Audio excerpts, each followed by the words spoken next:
Hello boys and girls, little angels and little monsters. This is Bharat Nagpal for iGyaan, and today we're going to be unboxing and taking a look at the HTC Butterfly S. Now for all those who did not see our hands-on with the red color, they should definitely go check that out. We did a quick hands-on with the device earlier last month, I believe. So you can go check that out on our YouTube channel. But this one is the HTC Butterfly S White Edition, meant to come to India really soon. So this is a sort of pre-launch sort of unboxing. No details on pricing or availability as of now, but this is sort of an import unit. So I'm going to get rid of the box over there. No seals or plastics to cut through, so nothing special to show you guys. This is the device. I still haven't pulled it out, but you can see we have a sort of pearlescent white color. I'm going to put that aside. I'm going to go further in to the box. Really basic sort of packaging over here. We have the SIM removal tool, which is over here. We also have details on how to put in a micro SD card into the device. You have the warranty statement, end user guide, or license agreement, and safety and regulatory agreement, the IMEI numbers, and some more things in various languages because this is an import unit. So we're going to get rid of all of those things since we don't need them. We have a standard HTC wall charger and a USB cable. So nothing special inside the box. I'm going to get rid of the box over here. It's time to take a look at the HTC Butterfly S. Now, what's the difference between this and the original Butterfly? You can take a look at our quick video, but just to give you guys a brief demonstration, this one is sleeker, looks a lot more premium than the previous version, and we personally like it a lot. Now, if you look at the front over here, you have the speaker grill, which is also going to be a part of boom sound since we have dual speakers right here in the front. We also have a 2.1 megapixel front facing camera, also a bunch of sensors hidden inside the top bezel over here, so you'll be able to look at those once you power on the device, or if you're looking at it in a lot more light. Over here is a 5-inch 1080p display. You also have 3 touch capacitive buttons, standard HTC format, back button, home button, multitasking button, and then you have the speaker grill, secondary speaker grill for boom sound at the bottom. And at the bottom of the device, you have the micro USB charging data syncing port along with the main microphone. On the right side is the volume rocker. On the top is the area to add in your micro SD card as well as your SIM card, which you need a SIM card removal tool for, which is included inside the box, which I showed you earlier. You also have the infrared blaster over here. You have a 3.5mm headphone jack and the secondary noise cancelling microphone.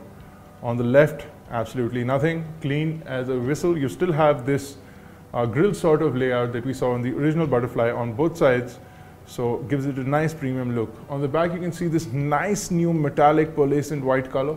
Now they've coated all the new HTC Butterfly S devices with this metallic sort of color. So you'll be really happy with the overall look and feel of the device. It is available in a bunch of colors. I personally like the titanium color a lot, but this one is a white sort of color. Looks really nice. Let's go ahead and power on the device. And while it's quickly powering on, which is almost instant in terms of the HTC Butterfly, I'll give you a little bit of detail on the inside of the device. As you can see, it was a 2-second boot up from a boxed unit. So we have a Snapdragon 600 chipset on the inside, which has a quad-core 1.9 GHz Cray 300 CPU. Really impressive CPU on the device. You can see we have a different language over here. I'll need to set it up. If we talk about the GPU, we have an Adreno 320 GPU, 2 GB of RAM, 3200 milliamp hour battery. On the back, you can see we have a 4 megapixel or a 4 ultra pixel camera. Now this is a 1/3-inch sensor, and you have a 2 micron pixel size, which is fairly impressive. The new iPhone has a 1.5 micron pixel. This one has a 2 micron pixel, which should be a good deal of difference between standard devices, but we'll compare it with the original HTC One, which was the device which sort of got the first, I don't know, how do you change the language? Okay. Much better. So if we come back into the home screen, now what this also has is the new version of Sense. So you can see blink feed over here. I'll definitely need to set that up, but if you scroll to the right, you get the standard HTC sort of layout, interface, or whatever you may like to call it. You can pinch out and you can sort of populate this interface with your own requirements. So if you want a calculator, if you want a calendar, all these things can be dropped into the interface directly from here. I can also pop in an FM radio somewhere here.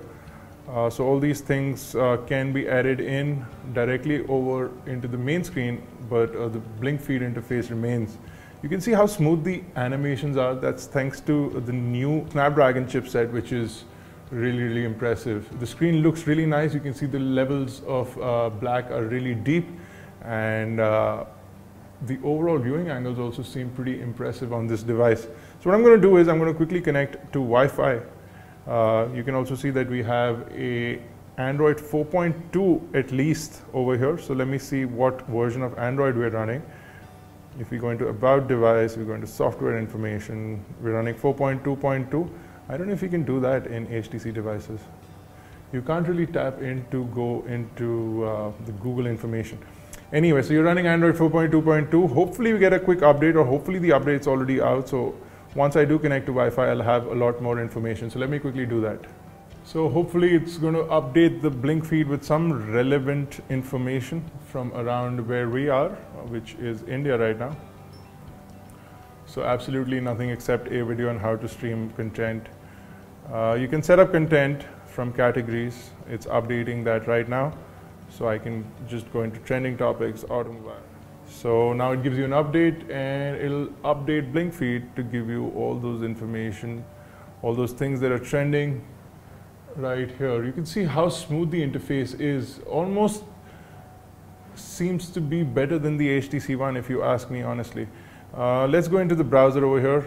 You know what website we're going to load up right here on top. So iGyaan.in loads up. Should load up fairly fast. And there you can see fairly smooth and responsive, still loading up the website. That's courtesy my Wi-Fi being a little slow. You can check out our hands-on with the Galaxy Note 3. Just launched in India. The video is already up on our channel, so definitely go check that out. But you can see how smooth the interface is, really smooth. I can also convert from portrait into landscape. Again, a smooth transition over there. Pinching in, pinching out seems to be really responsive, very responsive indeed on this device. We've already done a hands-on, so you guys can go check that out in case you haven't already done that. But just holding a new device in a hand is completely different experience from that sort of test device that they had. I can quickly end running tasks by doing just that, very easy. Also have Google Now pre-installed. So that is definitely a good thing. So the camera also adds new features which are really impressive. You can see a couple of information little texts over here. So if I tap on Zoe, you have new Zoe moments and you have new Zoe albums. So if I click a bunch of pictures, it creates new Zoe memories albums. I can also share them on Dropbox, Facebook, Flickr, and Picasso directly from here. Lots of things can be done. The camera is supposed to be slightly improved over the HTC One, which is definitely something that we're going to test out. You can also change a bunch of settings from here, anti-shake for peeps like me who got shaky hands. But if you go into crop, you go into video quality, you can set all those things up as per your requirements. And you also have zoom over here, which I highly don't recommend because if you got shaky hands like mine, then this definitely will not help. Anyway, picture is instantaneous. That's thanks to the zero shutter lag that we have on HTC devices. If I go into a normal mode, I think I should be able to go into burst shots. So if I hold this down, whoa, I don't know if you guys can hear that, but fantastic, almost instant bursts over there. So really impressive, carries on the camera legacy on HTC devices. What I really need to see is if this camera is any better in low light conditions. Not really happy with the images from the HTC One in low light conditions. But if I take a look at the devices in comparison over here, I don't think the HTC One has battery in it. Let me see if I can power it on. It does have some charge, hopefully it powers on quickly. So if you look at the overall design and finish, of course we have an aluminum body over here, which is definitely better to look at. Thank you for that sound, HTC. But you can see buttons and the overall layout of the device is more or less the same. Now this is a unibody, so you have the SIM card slot over here. This is also a unibody, you have the SIM card slot on the top. Now one thing I forgot to really mention is that the top button also has an infrared blaster, so you can control your devices with that. You still have boom sound, but you have a larger display over here. So you have a 4.7-inch 1080p display on the HTC One, whereas you have a 5-inch 1080p display on the HTC Butterfly. Slightly bigger, slightly less in terms of pixels per inch, but I definitely prefer the bigger size. And I sort of like the soft feel of this. The metal gets really cold. But the Butterfly, again, it's all relative. I like my HTC One a lot, but I'm kind of liking the metallic finish on this. Seems to be slightly more appealing to me. I'm going to be checking out this device in depth, guys. Before I go away from you guys for good, for this video at least, I'm going to play a video from YouTube. I have a lot of strange applications in different languages that I've not seen. I'm going to add my Google account later. Let me quickly load up iGyaan.in. Let me see if I can find the Note 3 video. Here we go. So just going to skip ahead.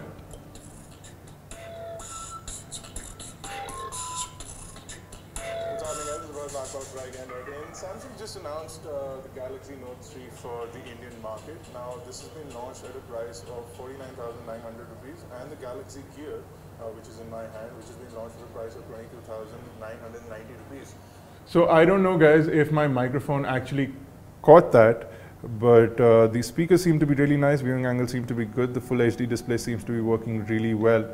Now I'll be back with an in-depth review on this, along with gaming, of course, on the new Snapdragon chipset. The pricing not been revealed yet, but we expect it to be somewhere around the 45,000 price bracket, which should be slightly high for the Indian market, but hey, this is an impressive device. So any questions, queries, drop them in the comment section below. We'll try and cover it up in our upcoming videos. Do check us out on iGyaan.in, catch us on Facebook, Twitter, Google+. Make sure you subscribe to us on YouTube, youtube.com/iGyaan, youtube.com/iGyaan TV for iGyaan Networks. This has been Bharat Nagpal. Thank you guys for watching.